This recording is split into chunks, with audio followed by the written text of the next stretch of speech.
الفريق الاستقلالي الوحده والتعادليه النائب المحترم مولاي حمدي ولد رشيد. بسم الله الرحمن الرحيم، والصلاة والسلام على سيدنا المرسلين. السيد رئيس مجلس النواب المحترم، السيد رئيس مجلس المستشارين المحترم، السادة النواب والنائبات المحترمات، السادة المستشارين والمستشارين المحترمين، اليوم هو نهار يشرفني أن نتكلم باسم الفريقين الاستقلاليين للعدالة للوحدة والتعادلية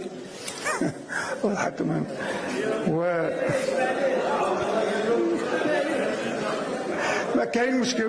ممكن هذا اليوم السعيد اللي هو نهار الحق لله تاريخي، نهار 31 أكتوبر اللي اعلن فيه المجلس الأمن القرار الوحدة الترابية للمملكة المغربية، ودار فيه جلالة الملك محمد السادس خطاب في نفس الليلة. هذا مسيرة من بعد المسيرة الخضراء، هذه مسيرة ثانية كبرى من بعد المسيرة الخضراء.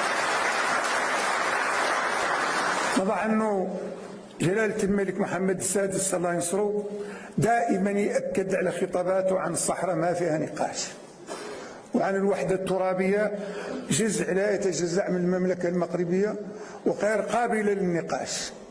وهذا تبين في السنوات الفائتة. الدول كانت تافه شوي، راه بين لها قال عن الوحدة الترابية للمملكة المغربية لا نقاش فيها، وهذا نجاح كبير كبير جدا.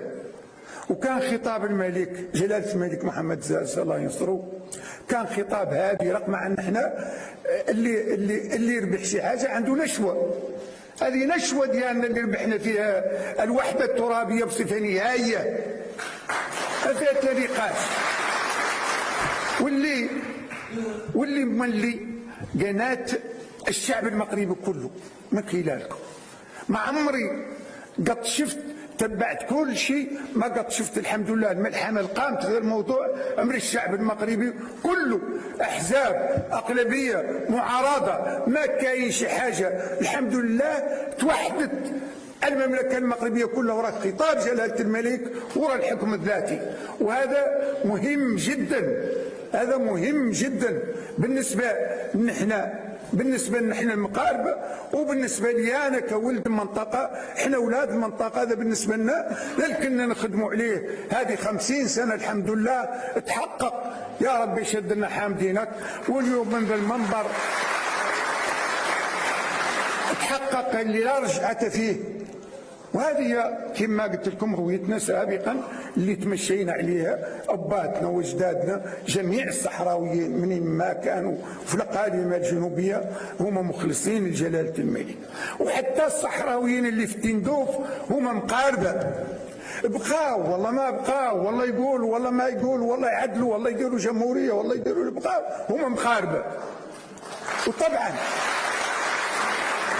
جلاله الملك محمد السادس بالرؤيه ديالو والدبلوماسيه الهاديه قال اخواننا، ما قال جبهه البوليزاري، قال اخواننا في التندوف يرجعوا لبلدنا، يرجعوا لبلدهم ويمشوا يسيروا امورهم بامورهم.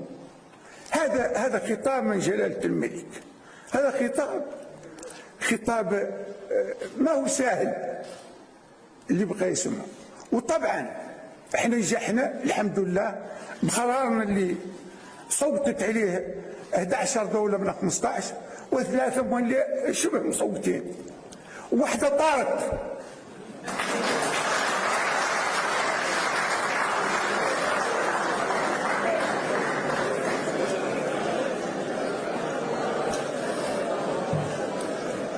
أنا شفت دولة طارت، ماني عارف من هي، طارت بعد في الخطوط ديال التصويت ديال الأمم المتحدة، طارت في مجلس الأمن، ما عرفت أنا من هذه الدولة.